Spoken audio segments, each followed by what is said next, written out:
બિલ્ડિંગમાં પણ લાડિયાવાડી ખુલ્લી પડી ગઈ છે। આખા કોમ્પ્લેક્સમાં ખુલ્લા વાયરનું માળખું જોવા મળ્યું છે। થર્મોકોલ અને પીવીસી મટીરિયલના એલિવેશનવાળું જોખમી માળખું પણ જોવા મળ્યું છે। એએસસીની 200 ઓફિસમાં 1000 કરતાં વધુ લોકો કામ કરે છે। સામાન્ય શોર્ટ સર્કિટ થાય તો પણ અનેક લોકોના જીવ અહીંયા જોખમમાં મુકાઈ શકે છે।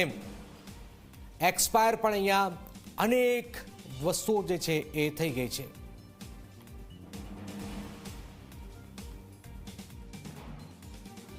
રાજકોટના ગેમિંગ ઝોનમાં આગ લાગી અને 28 લોકો જીવતા ભરતું થઈ ગયા। ત્યારબાદ પણ ઘણા કોમ્પ્લેક્સોએ કોઈ પણ પ્રકારની કાળજી પોતાના કોમ્પ્લેક્સ માટે રાખી નથી।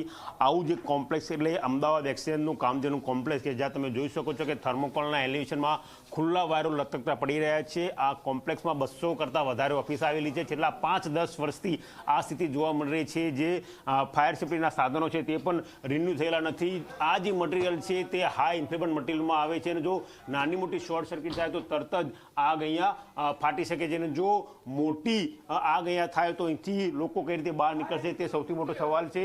કોમ્પ્લેક્સની વાત કરીએ તો એક કરતાં અનેક દરવાજા આવેલા છે પરંતુ તે દરવાજા અત્યાર સુધી ખુલ્લા ન હતા। રાજકોટની ઘટના બાદ કદાચ કેટલાક દરવાજા ખોલવામાં આવ્યા હોય તેવી પ્રાથમિક માહિતી મળી રહી છે પરંતુ જે પ્રકારની સાંકડી ગલીઓ અને જે પ્રકારે વાયરના માળખું આ આખું લટકતું જોવા મળ્યું છે। જો નાની મોટી હોનારત થાય શોર્ટ સર્કિટ થાય તો અહીંયા મોટી આગ લાગવાની પૂરેપૂરી શક્યતા હોય છે અને જો કદાચ અહીંયા આગ લાગે તો ગુજરાતમાં જે આંકાટ થયા છે કદાચ તેનાથી મોટો આંકાટ સર્જાય તો નવાઈ નહીં।